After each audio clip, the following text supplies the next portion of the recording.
దేవుని వాక్యం అపోస్తులు బోధిస్తుంటే విని దేవుని మహిమపరిచారంటే ఎవరిని మహిమపరిచారు?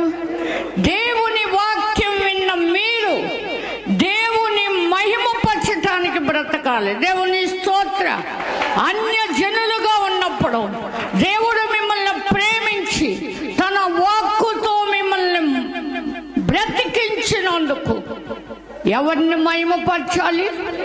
దేవుని మహిమపరచాలి. దేవుని స్తోత్ర.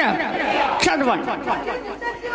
మరియు నిత్య జీవమునకు నిర్ణయింపబడిన వారందరూ విశ్వాసం ఉంచారట. ఇంకొకళ్ళ జీవం ఓ 2 ఏళ్ళు 3 ఏళ్ళు కూతురు పెళ్ళయ్యేదాకా బతుకుతాకి, ఇంకొకళ్ళ జీవం అప్పు తీరేదాకా బతుకుతాకి, ఇల్లు నిలబెట్టుకుంటాకి, కట్టుకున్నాం కొత్తగా అన్ని రంగులు కూడా వేసేసుకున్నాం. ఇన్ని అప్పులు ఉన్నాయి, ఏం చేయాలో తెలియట్లా. అమ్మితే విలువ తక్కువ, కొనుక్కున్న వారు కూడా అమ్ముకున్న వాళ్ళు ఉన్నారు, కట్టుకున్న వాళ్ళు కూడా అమ్ముకున్న వారు ఉన్నారు. కానీ దేవుడు అంటాడు, నా జనుల ఆయుష్ వృక్షాయుష్ అంతగును. తాము ఏర్పరచుకున్న దాని ఫలము వారు పూర్తిగా అనుభవిస్తారు. వారు కట్టుకున్న ఇళ్లలో వేరొకరు కాపురం ఉండరు, వారు నాటుకున్న వాటిని వేరొకరు అనుభవించరు. నా జనుల ఆయుష్యము వృక్షాయుష్యంతాగును. తాము ఏర్పరచుకున్న దాని ఫలము వారు పూర్తిగా అనుభవించెదరు. దేవుని స్తోత్రం. వారు మొర్ర పెడితే నేను ఉత్తరం ఇస్తాను, వారు మనవి చేస్తే నేను ఆలకిస్తాను. దేవుని స్తోత్రం. ఇంత మంచి దేవుడు నీకు ఇల్లు ఇచ్చాడని నువ్వు నమ్ముతున్నావా? ఇంత మంచి దేవుడు నీకు బిడ్డలు ఇచ్చాడని నువ్వు నమ్ముతున్నావా? ఇంత మంచి దేవుడు నీతో మాట్లాడుతున్నాడని నువ్వు నమ్ముతున్నావా? నువ్వు నమ్మితే దేవుని మహిమపరచు. దేవుని స్తోత్ర. నమ్ముట నీ వలనైతే నమ్ము వారికి సమస్తము సాధ్యమే. దేవుని స్తోత్ర. యేసు చెప్పిన మాట నమ్మిక మాత్రం ఉంచమన్నాడు మరియ మాటలతో. నీవిక్కడ ఉంటే నా తమ్ముడు చనిపోడు, వాళ్ళింటిలోనే వేస్తుండాలని, వారికి సువార్త ప్రకటించాలని. వారి తమ్ముడు మాత్రం యేసు కూడా ఉండడట, వీళ్ళింటిలోనే వేస్తుండాలట. యేసు ఉన్న చోటే జీవం ఉంది. దేవుని స్తోత్ర. యేసును వెంబడించువారు జీవపు వెలుగు కలిగి ఉంటారని యోహాను సువార్త 8వ అధ్యాయము 12వ వచనములో ఎన్నోసార్లు మనం విన్నాం. లాజరుని యేసు ప్రేమించాడు కానీ లాజరు యేసుని ప్రేమించలేదు. యేసుని లాజరు ప్రేమిస్తే ఆయన మాటలు వినటానికి ఆయన వెంబడించిన జన సమూహములో ఉండును. తన తమ్ముడు యేసుతో నడవాలనుకోలేదు కానీ, యేసున్న చోట వారు ఉండాలనుకోలేదు కానీ, బేతనియా వచ్చినప్పుడల్లా వారి ఇంటికి వస్తే మార్తేమో విస్తారమైన పనులు పెట్టుకుని తొందరపడితే, మరి ఏమో పాదాల దగ్గర ఉండి వింటే, నీకు చింత లేదా? మా సహోదరి నన్ను ఒక్కదాన్ని పనిలో పెట్టింది, ఆమెను ఇలా పంపమని అడిగింది. ఆయన అన్నాడు, మార్తా మార్తా, నువ్వు విస్తారమైన పనుల వల్ల తొందరపడుతున్నావు, విస్తారమైన పని పెట్టుకుని తొందరపడుతున్నావు, కానీ అవసరమైనది ఒక్కటే, మరియ ఉత్తమమైన దాన్ని ఏర్పరుచుకున్నది. దేవుని స్తోత్రం. ఏది ఉత్తమమో? దేవుని మాట వినుట దేవుని దృష్టికి న్యాయము. దేవుని మాట వినుట మనకి ఉత్తమమైనది. ఉత్తమమైన దాన్ని ప్రకటించే వారి పాదాలు పర్వతాల మీద సుందరమై ఉన్నాయట. దేవుని స్తోత్రం. సువార్త ప్రకటించే వారి పాదాలు. యేసు మీ కొరకు జన్మించాడు, మీరు ఆయన కొరకు బతకండి అని చెప్పేది సువార్త. దేవుని స్తోత్రం. యేసు మీరు దేవుణ్ణి చూడగలరు, హృదయ శుద్ధి కలిగి అని చెప్పాడు. మీరు దేవుని దేవుని స్తోత్ర.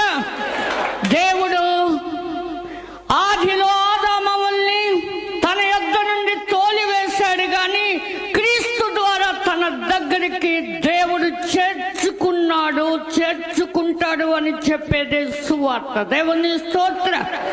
నీవు చావటం ఇష్టం, కానీ దేవుడు నీకు సువార్త అందిస్తుంటే విన్నవాడు విశ్వాసం కలిగి దేవునికి ఇష్టలై దేవుని మహిమ పరచాలి. దేవుని స్తోత్ర.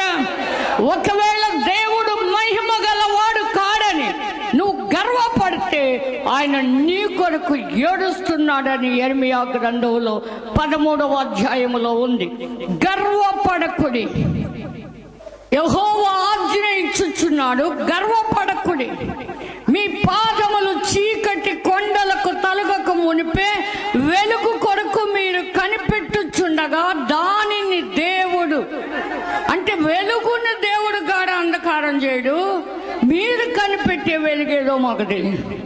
దేవుడి కోసం కనిపెడుతున్నాం, కానీ దేవుడు మాకు ప్రత్యక్షం అవలా. నీకు హృదయ శుద్ధి లేదు. ఇతరులకు చెప్పుతున్నావు కంటిలో నలుచుంది నేను తీస్తానని, కానీ నీ కంటిలో దూలం ఉంది. నీ హృదయం దేవుని వాక్యముతో శుద్ధీకరింపబడలేదు. దేవుని స్తోత్ర.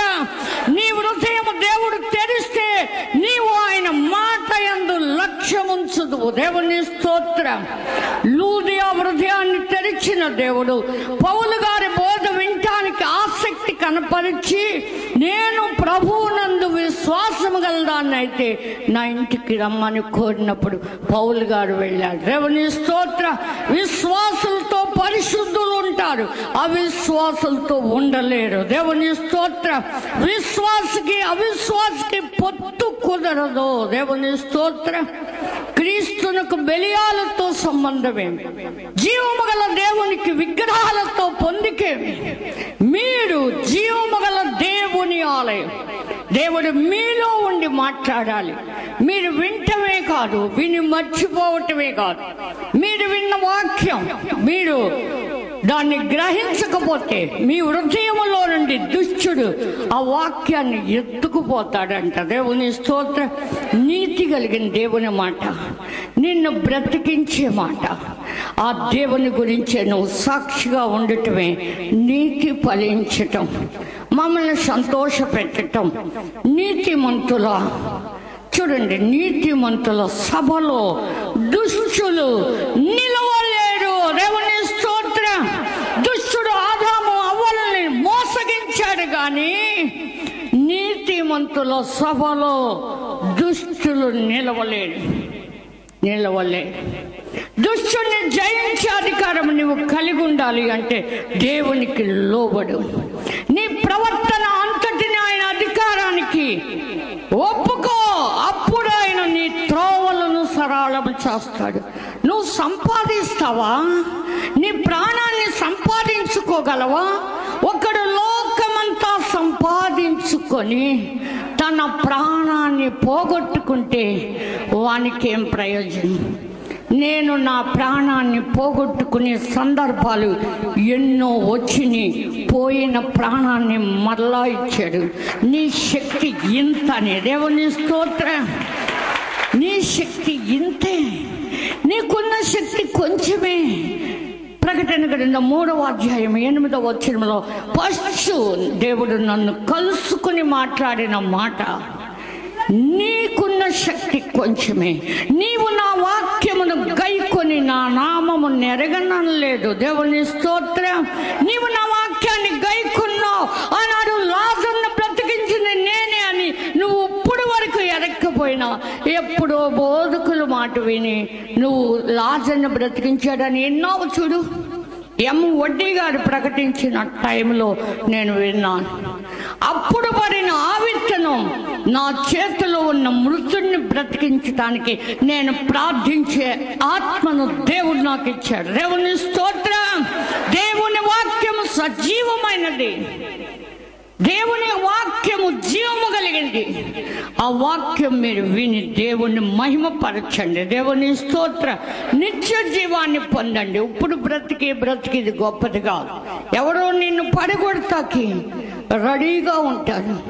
అంత భక్తి నీకు చాలదు.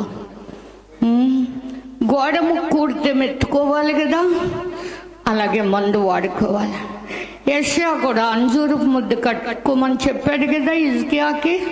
మనం కూడా అంజూరపు ముద్దలు తెచ్చుకుని పుళ్ళు బాగు చేసుకోవాలి. దేవుని స్తోత్రం. మాట చాలు మనం బ్రతకటానికి. దేవుని స్తోత్రం. నీతి కొరకు ఆకలి నీకుంటే ఆయన మాట్లాడకుండా ఉండడు. దేవుని స్తోత్రం. నీతి కలిగిన దేవుని వాక్కు నీకు వస్తే గుంటలో నుండి, గోతిలో నుండి, వ్యాధిలో నుండి దేవుడు నిన్ను లేపుతాడనే ధైర్యం నీకు ఉండి బ్రతికితే నువ్వు ధన్యురాలు. దేవుని స్తోత్రం.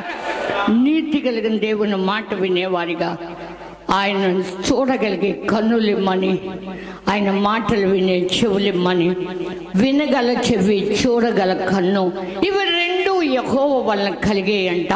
ప్రపంచాన్ని కలిగించిన దేవుడు నీకు కళ్ళివ్వడా ఆయన చూడటానికి? నీకు చెవులివ్వడా?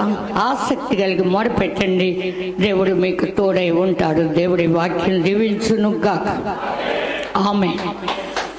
ప్రార్థన చేసుకుందాం. సర్వకృపానిధివైన మా తండ్రి, నీతి ఫలించినట్లు మీరు విత్తనము వేయండి.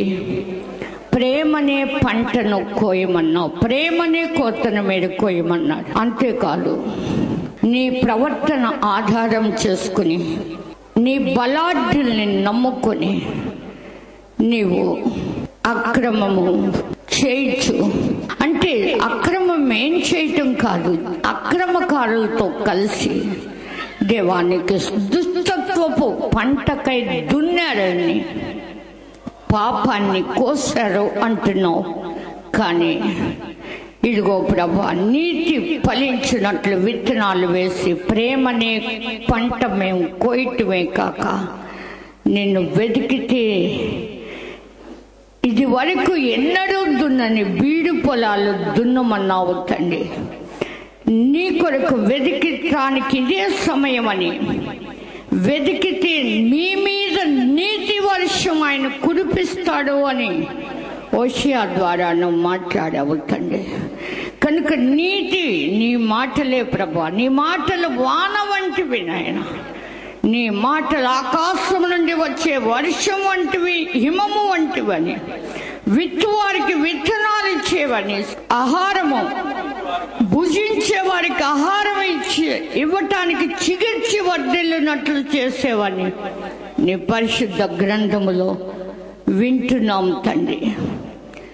నాయన, అట్టి నీ మాటలతో విత్తనాలు విత్తటానికి, భుజించటానికి కూడా కృప దాయిచి, యెర్మీయా నీ మాటలు నాకు దొరకగా నేను వాటిని భుజించను అంటున్నాడు. అలా భుజించటానికి కూడా నీతి కలిగి నీ మాటలు వినాలనే ఆసక్తి ప్రతి ఒక్కరికి నాకు దయచేయమని, వినుటకు చెవులు గలవాడు విన్నగా కన్నాడు. నీ వాక్యాన్ని విని నిన్ను మహిమపరిచేవారిగా, నిత్య జీవానికి పొందే అర్హత ప్రతి ఒక్కరికి దయచేయి. ఈరోజు వ్యాధుల నుండి, బాధల నుండి, శ్రమల నుండి, శత్రువుల నుండి, ఇరుకు ఇబ్బందుల నుండి రక్షించే రక్షకుడు అని చెప్పి మొదటగా నీవిచ్చే మహిమను పొంది, కడపటి స్థితిలో దేవా నిన్నెరిగిన వారిగా, మృతులై నరకానికి పోయేవారిగా కాక, నీకు మహిమ తెచ్చే బిడ్డలుగా, నీతిమంతులు ప్రభువా చిగురాకు వలె వర్ధిల్లుతారన్నావు. అట్టి వర్ధిల్లి కృపదాయిచి ఈ సమయంలో నీ వాక్యాన్ని విన్న బిడ్డల హృదయాన్ని తట్టి, నీ వాక్యానికి నీరు కట్టి మీరు ఫలింపచేయమని యేసు నామమున వేడుకొంచున్నాం తండ్రి. ఆమేన్.